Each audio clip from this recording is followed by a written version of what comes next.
Imagine a civilization 1,000 years before ancient Greece, a people who built sprawling palaces with flushing toilets and seemingly no need for defensive walls, a society where women held positions of power and whose art celebrated life and nature. This was Europe's first great civilization, the Minoans.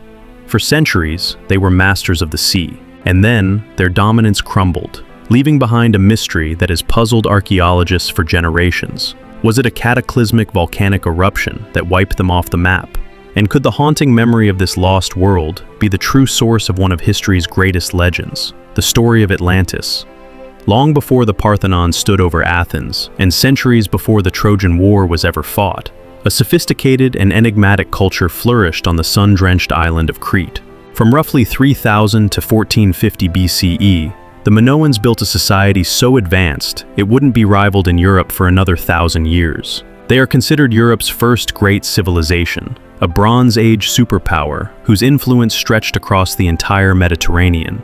At the heart of their world were not fortified cities, but magnificent palace complexes. The most famous, Knossos, was a labyrinthine masterpiece of architecture, a sprawling multi-story structure with over 1,000 rooms, grand staircases, and light wells that channeled sunshine deep into its heart. But it wasn't just its size that was revolutionary. The Minoans were master engineers. The palace at Knossos featured one of the earliest and most sophisticated plumbing systems ever discovered. Terracotta pipes snaked through the walls, channeling fresh water into the palace and carrying wastewater away from what appears to be one of the world's first flushing toilets, complete with a wooden seat and a water reservoir. Now, similar systems did exist around the same time in the Indus Valley civilization, but this level of sanitation wouldn't become common in Europe again until the 19th century. What is perhaps most striking about these grand palaces, however, is what they appear to lack: massive defensive walls.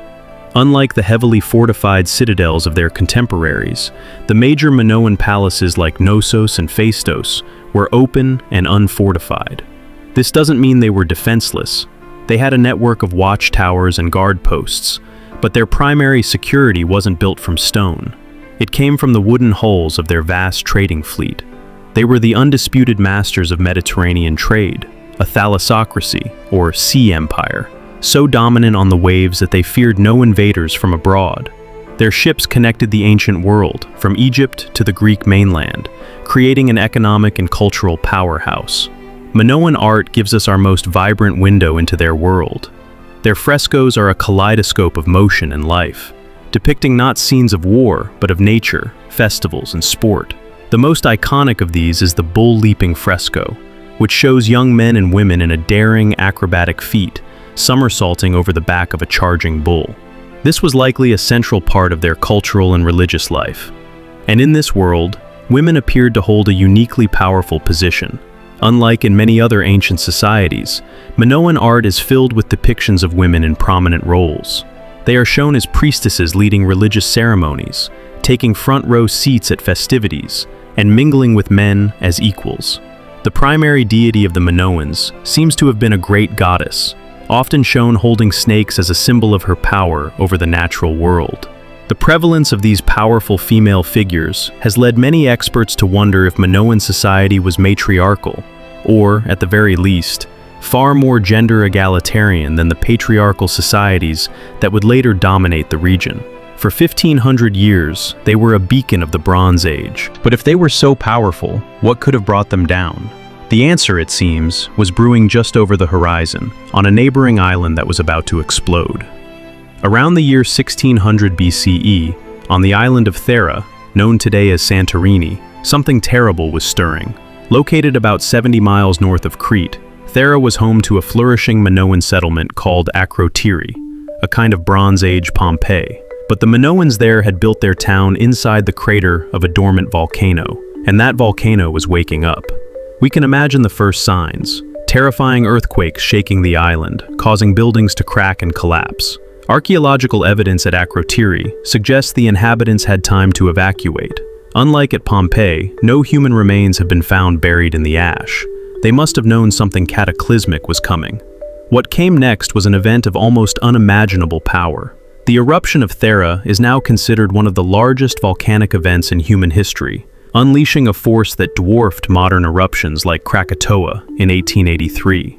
A colossal plume of ash and gas blasted more than 20 miles into the stratosphere, blacking out the sun and plunging the Aegean world into darkness. Ashfall would have been devastating, contaminating fresh water, burying crops, and leading to widespread food shortages. The release of sulfur dioxide into the atmosphere could have even triggered a volcanic winter, causing global temperatures to drop and altering weather patterns for years. But the most immediate and destructive force was the tsunami. The eruption was so violent that the heart of Thera collapsed into the empty magma chamber below, creating the massive underwater caldera that gives Santorini its famous crescent shape.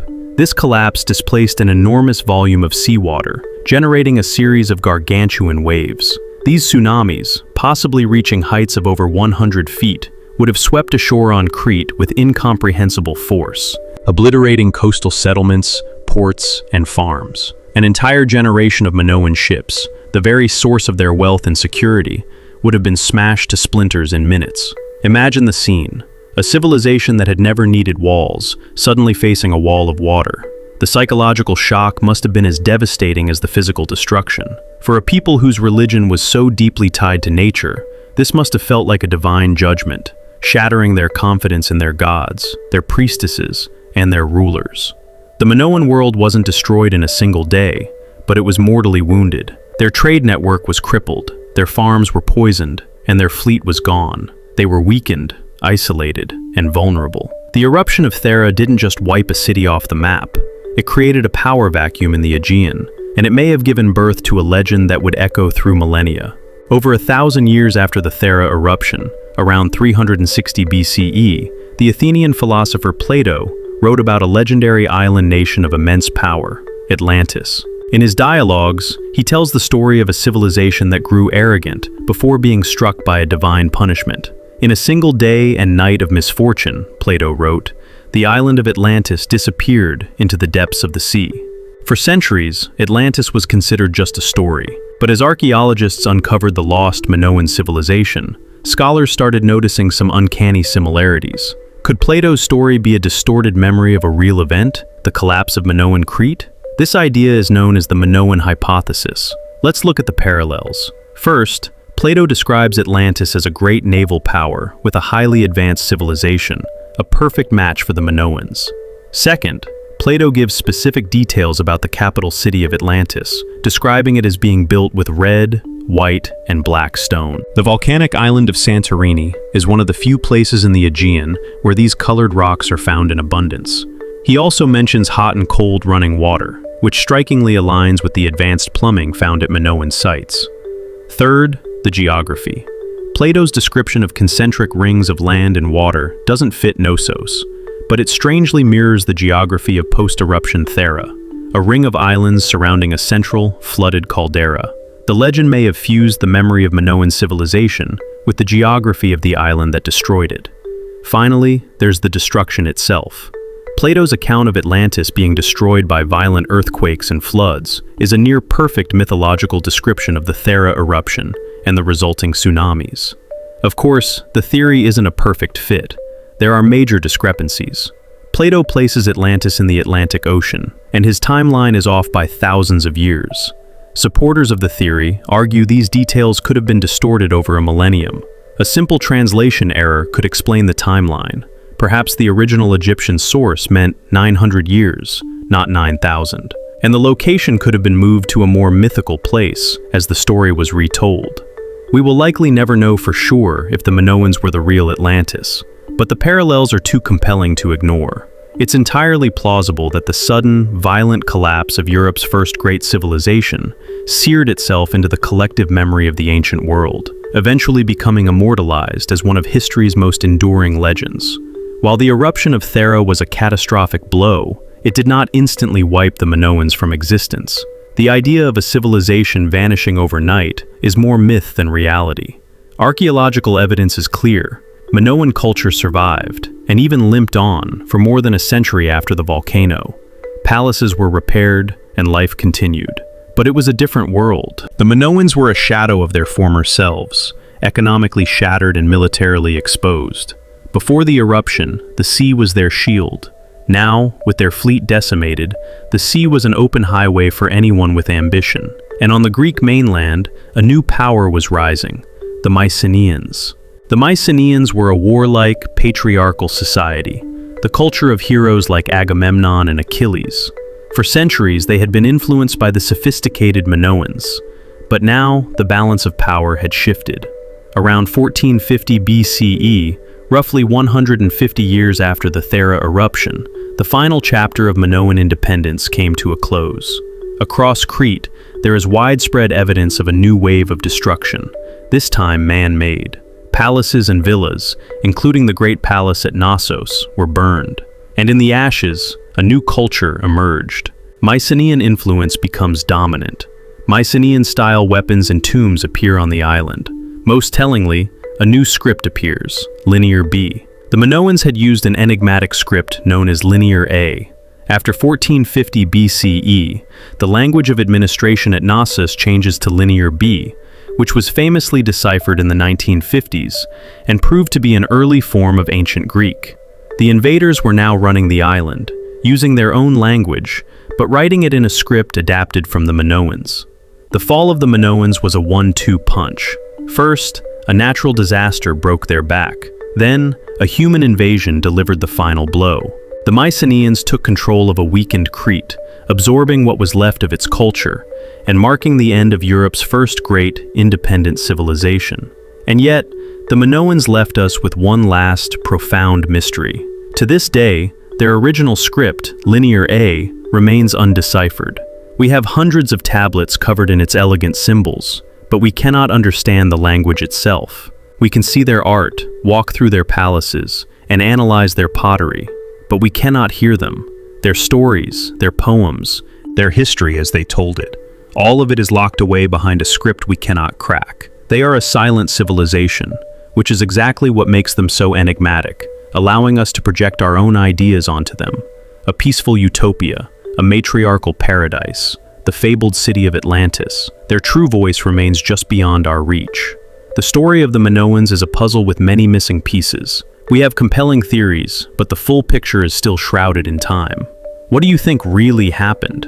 Was the Thera eruption the main cause, or was it the Mycenaean invasion that sealed their fate? And do you believe they could be the source of the Atlantis legend?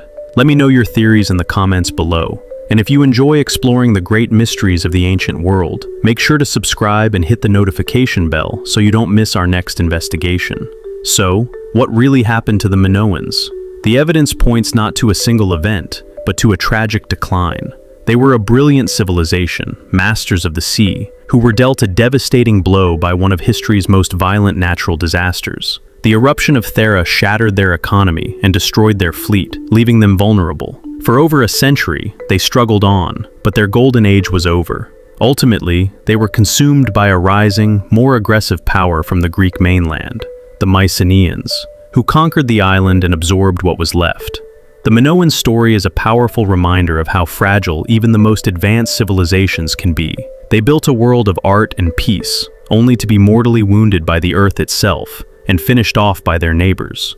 They faded from history, their memory turning to myth and legend, becoming a ghost story of a paradise lost beneath the waves. Today, all that remains are the beautiful, silent ruins, and the enduring mystery of a civilization that continues to captivate us, precisely because we will never know its full story.